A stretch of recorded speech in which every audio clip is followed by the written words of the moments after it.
Hi, welcome to the Inconvenient Minority Podcast. I'm your host, Kenny Hsu. Joining me today is scholar, author, and public intellectual Charles Murray. Dr. Murray just recently wrote a book called Facing Reality, where he talks about two uncomfortable truths about race in America. It obviously lines up with a lot of things that you guys have been listening to and talking about. Dr. Murray, it's great to have you on. Thanks. It's my pleasure. Absolutely. So, what are the two truths for the listeners that you've written about in your book? Yeah, the two truths. Then we'll have a chance to talk about why I'm talking about them, because they're both extremely sensitive. The first one is that there is a major difference in violent crime across races: Latinos, Asians, blacks, and whites. And the second one is that there is a difference in means and distributions in cognitive ability across races. And again, it involves everybody: Latinos, Asians, blacks, and whites. And the reason I'm talking about these two truths is because their reality, for whatever causes they may have, explains a lot of the problems that are currently being assigned to systemic racism. So the systemic racism narrative says that racism is primarily determinant upon why these groups are being incarcerated at different rates, are achieving academically at different rates. But explain, I guess, give an example with regards to like the criminal justice system, for example. Sure. By the way, the data that I use in this book are not sophisticated, complex. We're not talking about the results of multiple regression analyses. We're talking about arithmetic. So in the case of violent crime, many cities have published the entire arrest records of their police departments over several years, including New York City, Chicago, Los Angeles, California, and Washington, D.C., four of the most important cities in the country. And those four cities and about 9 others have named the race of the arrestee in the databases. So you count up the arrests for violent offenses, you divide that by the number of persons of that race in that jurisdiction, you do the same thing for the other races, and you can compute ratios, with the black-white ratios being the ones that get the most attention. And the differences are extremely large, so that in the big cities, Washington, D.C., the ratio is 19.9 to 1. And in New York, it's about 12-something to 1, and Los Angeles, about 9 to 1. These are all very, very harsh differences. What does this have to do with the allegations of systemic racism? Well, it's pretty straightforward. If you are a police officer, well-trained, behaving as you were trained, responsible, not at all racist, your behavior in a black, low-income neighborhood is going to be different than your behavior in a white, middle-class suburb, because the reality of the situation facing you is that there are a variety of threats that are more salient, and this will change your need to establish your authority, the precautionary steps you take, the terms under which you call for backup, and all the rest. So when you say, policing in the black community is not the same as policing elsewhere, no, it's not. But a lot of that is not racist. That has to be included in the dialogue. Are there bad cops out there? Are there racist cops? Absolutely. Let's also deal with those problems. But let's not conflate what should be rightly assigned to racism and what should rightly be defined to the different crime environment. So one of the statistics that often surprise people is police shooting statistics. And I'm sure you know this as just as familiar as I am. I think black Americans and white Americans, or black Americans, are shot by the police at a higher rate than their proportional representation in the United States. That I think they're shot. I think they form 32 to 33% of the victims. But they also, according to the FBI data, commit about 50% of the crimes. Is that true? Actually, all of that understates the real situation, because when you take national aggregations of data, And that's what the FBI reports. Right. That in a nation where the distribution of minorities is so radically skewed. I mean, it's a huge difference. There's a problem called ecological fallacies that are common in the social sciences, and this happens when you aggregate and thereby disguise what's going on at a more interpretable level. So, for example, the ratios I was talking about for specific cities, 12.5, I think it is for New York City, is far higher than the national proportions of whites and blacks, white and black crime. But the reason for that, well, I talk about it in the book, and I explain the nature of the ecological fallacy going on. I'm not an expert on the shooting of blacks by cops, so I will simply say this. Mm-hmm. Whatever the national figures show you as the proportion of black violent offenses relative to whites is a radical understatement of the disproportions at the local level. And that needs to be taken into account when you are determining, are blacks being disproportionately killed by the police? My guess is that once you take that into account, you don't have any disproportion at all. But that's a guess, not the result of a data analysis. So black violent crime is much worse in the inner cities than it is in the rural or suburban areas of the country.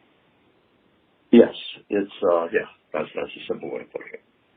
Yeah, because in order to get that final ratio, which you say is understated in the cities, you have to have it be overstated in another area.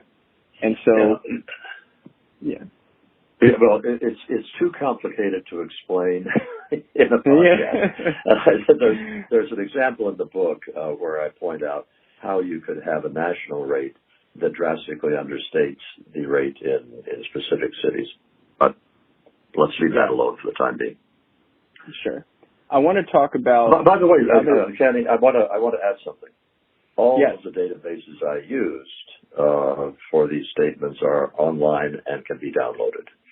Specifically, they are at EncounterBooks.com, the page that is devoted by the publisher to facing reality. So you don't like my analysis? Fine. You download the data, do your own, and show why I'm wrong. Yeah. And I would encourage listeners to do that if you disagree. Yeah, absolutely. But I've done some of the analysis for sure. I've also done some of the analysis on the other side of the extreme, because when we're talking about averages and distributions tend to become more skewed at the extreme than they do in the aggregate. And what I always go ahead. Yeah, well, no, you're absolutely right. It's statistically virtually guaranteed that a difference at the mean is going to be exaggerated and that, of course, is very relevant to the issue of cognitive ability, or at least one of the issues. One of the issues involving cognitive ability and differences in cognitive ability as relates to the allegations of systemic racism has to do with the scarcity of black faces in the executive suites of the big IT companies, and for that matter, corporate America at large. And so you have a variety of companies in the aftermath of the protests and riots last summer who are promising that they will have X percentage of their senior executives will be minorities in 5 years, something like that. The problem is with that, the supply doesn't meet the demand. There are thousands, literally thousands, perhaps tens of thousands of significant businesses in this country who would love to hire African Americans for senior positions. But for a lot of these companies, and especially the IT companies, Google and Microsoft, because of the nature of their businesses, are hiring people in the top percentile of IQ. And actually, they're hiring a lot of people in the top half or top tenth of the percentile of IQ, especially as it relates to visual spatial skills and math skills. Well, given the difference in means between the races, you have a situation where there are way more Asians, I mean multiples of the number of Asians who fall into that category of extremely high IQ than blacks, even though Asians are something like 6% of the population, blacks are roughly 13% of the population. And that's because you guys, referring to you, Kenny, have have a very high proportion at the tail. So the disproportions at the tail, the right-hand tail of the bell curve, is very big. And, of course, since if you have whites who don't have as high a mean IQ as Asians, but non-Latino whites are also 60% of the population, about 10 times the number of Asians. So, therefore, what is the hiring pool that employers are looking at for entry-level positions that will eventually have a good chance of leading to senior positions? It's overwhelmingly Asian and white, and very few blacks. Not that many Latinos either. Now, and I talk about this in my book, An Inconvenient Minority, The Attack on Asian American Excellence and the Fight for Meritocracy, which is out July 13th. And I see the same thing in elite, gifted, and talented programs. At Stuyvesant High School in New York City, in the specialized high schools, it's about 70% Asian at Stuyvesant High School. And it's about 1 or 2% black. And Eliza Shapiro, reporter at the New York Times, wrote an article saying, why are so few black Americans admitted into Stuyvesant High School? And she blames it on racism, et cetera, everything like that. Even though, a similar study with Thomas Jefferson High School in Virginia showed that in that admissions process, they were biased towards black Americans who made the semifinals. Now, the Stuyvesant High School was solely based on a test. But at the extreme end, Stuyvesant is the extreme end of intelligence and academic intelligence in this country where Asians tend to overperform. You're going to see much more skewed results at the upper end than you're going to see in the middle. Yeah, yes, and the same thing, of course, I don't need to tell you, but the same thing that happens in colleges where, of course, the famous Harvard case, but the really interesting case in the university system is Caltech, because at least until very recently, Caltech admitted almost exclusively on the basis of test scores. And what is it, 40%, 50% Asian these 50%. Days at Caltech? Yeah, okay. Yeah. Yep. And these realities need to be, they need to be faced. They aren't as scary as most people think they are. And there are a few things I try to get into every time I talk about the book, and I'm get them in with you. And sure. Point number one, if you're talking about cognitive ability, we're talking about overlapping distributions. And overlapping distributions means that millions of blacks are smarter than millions of whites. The fact that they are distributions also means that are there people at the extreme end of brilliance among blacks? Of course there are. And, Kenny, I know this will come as a shock to you. There are even some really dumb Asians, That's just something you got to face up to. So with overlapping distributions, you're not looking at a case where you can talk about superiority or inferiority. You're talking about a difference. And the really tragic part of the difference that we deal with is that the difference in the population at large does not need to be transmitted through the rest of society. So if you had, in the case of universities, you have a couple of hundred points, in effect, SAT points, that is worth being black as opposed to being Asian, maybe more than a couple hundred points. And that's the difference that you have in the scores between people who are admitted. Well, here's the problem. You can say to me, I don't believe that IQ tests measure IQ. I don't believe that SAT tests measure academic ability. You can say that all you want to. The problem is that there are reliable statistical relationships between test scores and performance in the classroom and performance on the job. Furthermore, the predicted validity of test scores is it's not the same across races. I'll clarify that. In no case is the predictive validity for blacks such that it underpredicts black performance. That's how you know that a test is biased.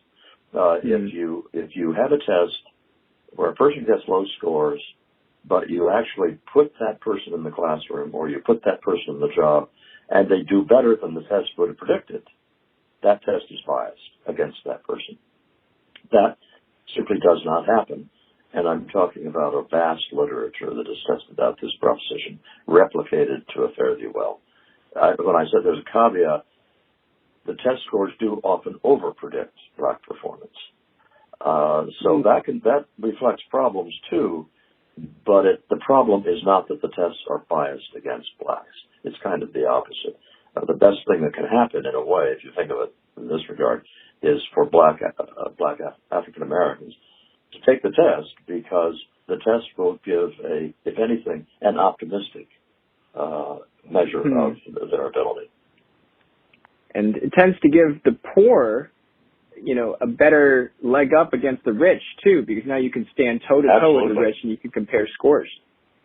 And actually, in the math SAT exam, 1 out of 4 people in households making less than $40,000 a year still do better on the SAT than rich people in households making over $150,000 a year. Yeah, I've done some of those same analyses, and I summarize them by saying if you have a choice between being born to poor but really smart parents or rich but not so smart parents, take the poor but smart. That's going to be better for you in terms of your own cognitive ability than the rich but not so smart parents are. It's IQ tests were originally devised precisely for the purpose of identifying talent among kids in whom it would otherwise be missed. And the SAT was originally devised as a way to give kids who didn't go to Exeter and Andover a chance to show their ability. And not only were they designed to do that, they succeeded in doing that. The fact that they are now being eliminated by a whole lot of colleges is pathetic on several dimensions. Now, if you were born both poor and relatively unintelligent, which is, I'm just framing it this way. You're born poor and relatively unintelligent. What is your best shot of success in this country?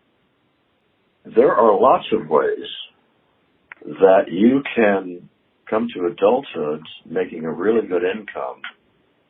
And by you say relatively unintelligent, let's say we're talking about IQs of 90 or 100. You can have an IQ of 90 and be a superb craftsman. And so I'll just give you an example. If you are a superb stonemason, for example, the last time I looked, the going rate was around $40 an hour and double for overtime, and there was lots of overtime available. Well, you know what? $40 an hour all by itself is a good income. And when you talk about a lot of overtime, you're talking about six-figure incomes. And that's the same with a lot of blue-collar jobs, skilled blue-collar jobs. So we tell people everybody should go to college. And if you say if you're not that intelligent and you're poor, should you go to college? Of course you shouldn't. It's silly of you to do it, but what the society needs to do is point out a couple of things. One is that you have the capacity to do just fine in lots of occupations. And by the way, a lot of those occupations are more fulfilling from day to day than sitting in front of a computer monitor, And so you're born poor and not that smart, don't worry about it. You've got lots of routes to success. Wow. That is an empowering message, but it's not being disseminated enough. No. Go ahead. It's the bigotry of low expectations. If you tell a student entering high school that you ought to be thinking about looking at vocational occupations, that is the bigotry of soft bigotry of low expectations. And what you're supposed to do if you're a high school counselor is tell that kid, you can do it. Go to college. It's cool. Now, and is it true? And by the way, I'm not talking about black. Go ahead. I'm not saying that about that message to black kids. It's wrong to give that message to white kids. It's wrong to give that message to Asian kids who have IQs of 90. You know, it's right. Terrible. Now, is it true though that certain professions like the Army, you cannot get in if you have an IQ of less than 88? The different branches of the service have different minimums. I think the Army, the Air Force has the highest minimum. It might be 88. I don't know that for sure. I think the Army is about 81. And then in addition to that, the armed forces also have what's called the ASVAB, the Armed Service Vocational Aptitude Test, which gives you scores for lots of different kinds of skills. And so you cannot just go into training for any military specialty you want to. You only can go into training for ones in which your ASVAB score for that particular skill set is adequate. And the good news here is the single success story in terms of studies of job performance.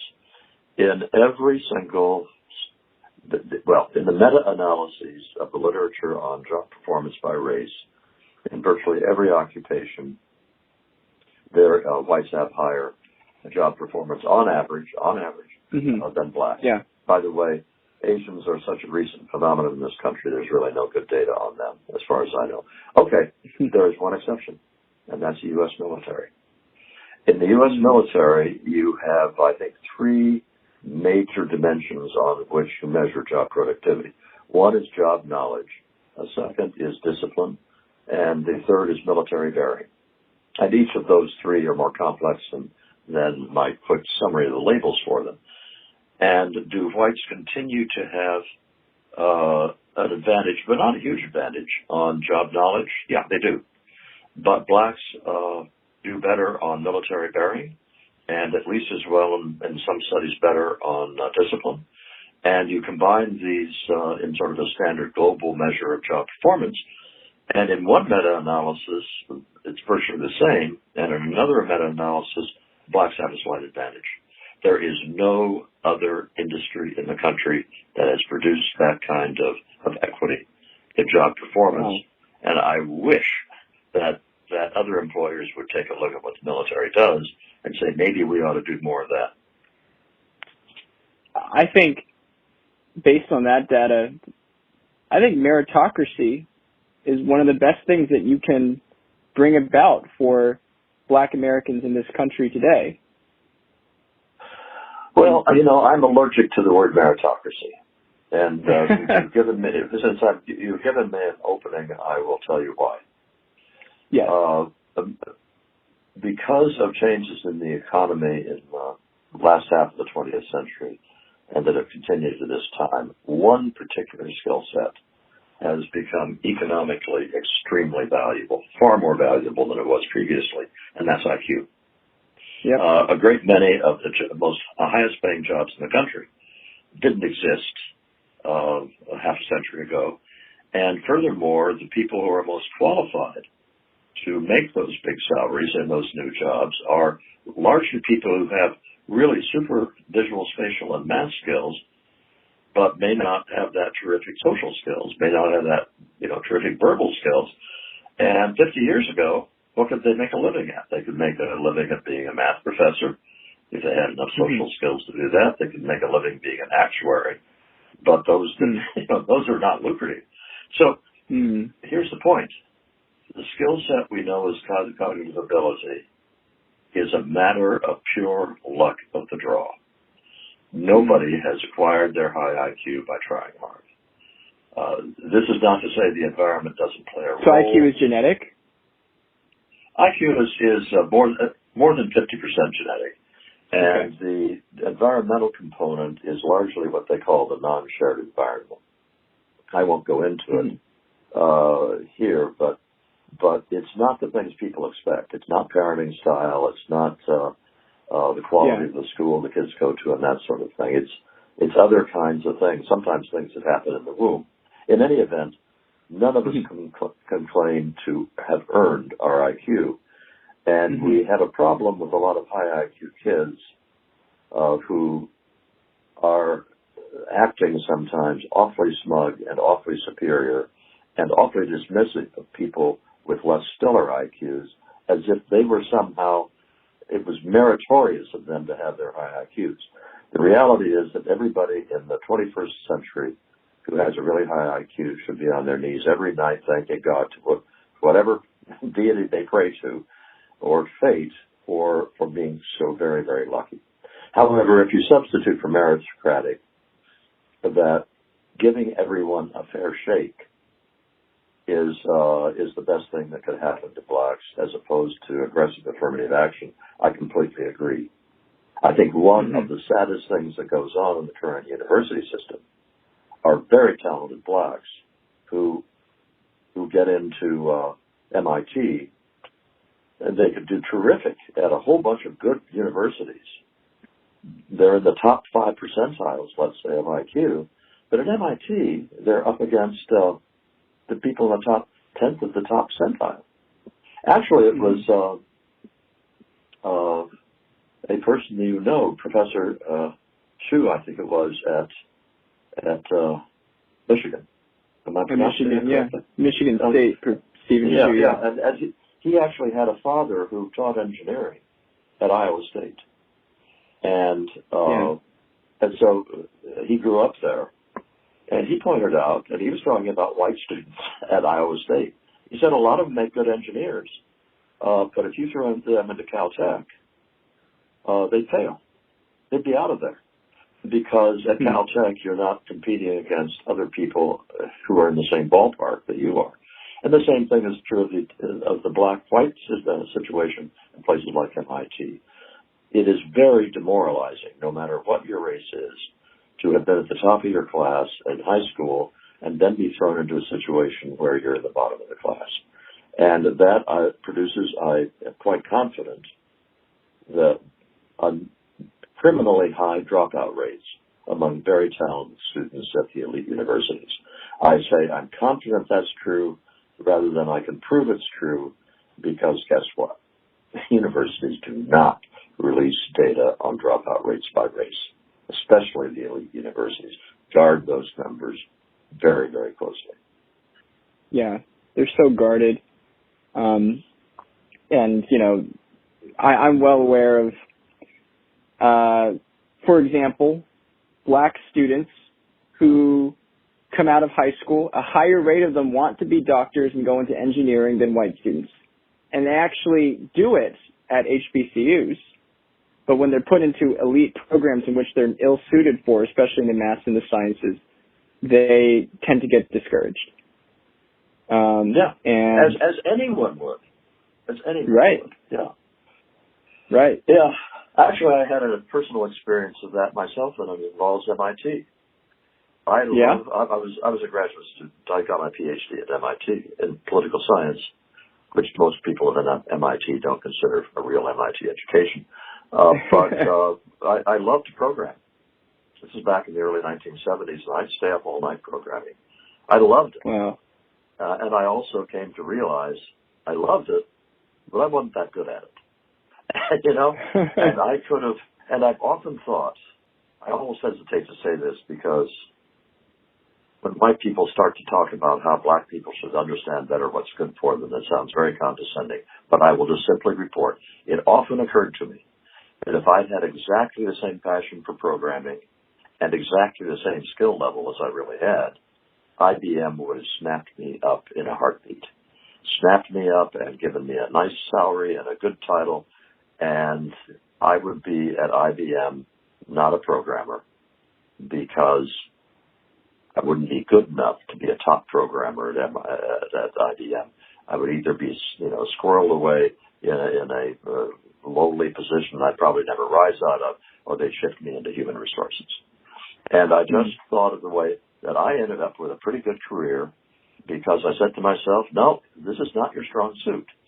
So you give up your idea of being a programmer and go with the things you're good at. If that were the way we approached black students, as well as white students and everyone else, this would be such a much better world. Wow.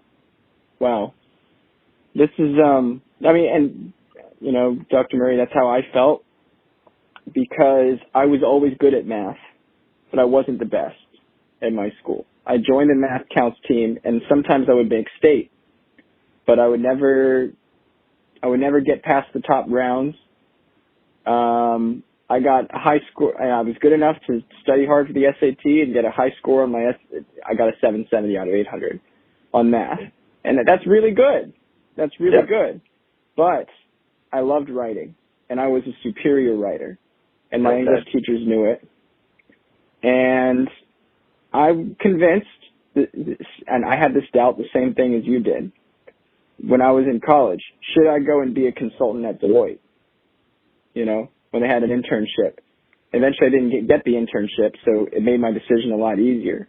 But I always flirted with the idea of going into some finance quant career, which I was good at math, but, my score on the Putnam exam was, which is the elite math exam in the nation, by the way, for those of you all who are listening. It was non-zero, but it was still very low. Yeah, I think it was like a 2 or a 3 out of 600. And in the first place, you could be confident you wouldn't have gotten a job anyway. Because the level of ability that the quant firms are looking for is stratospheric.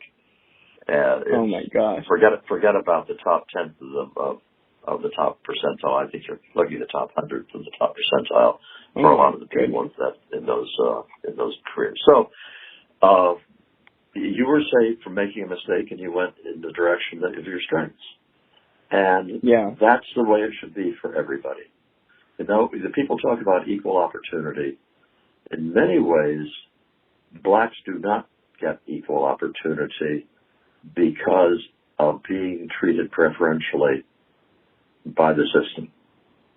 Now, I think that aggressive affirmative action is bad on many counts.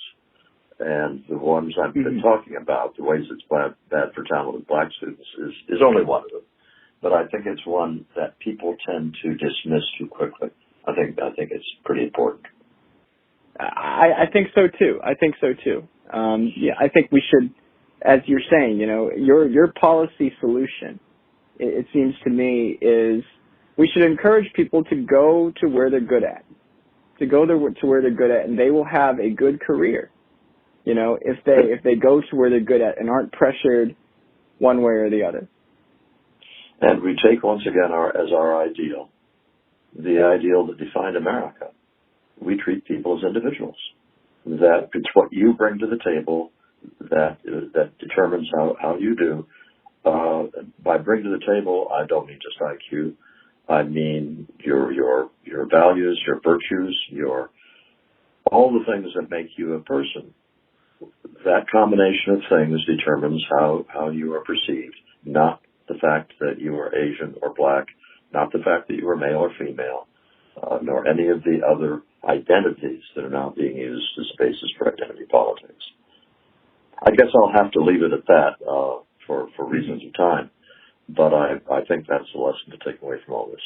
Yes, and I'm just grateful, to have you on the show and everything like that. But Charles Murray just released a new book, Facing Reality. Get it now.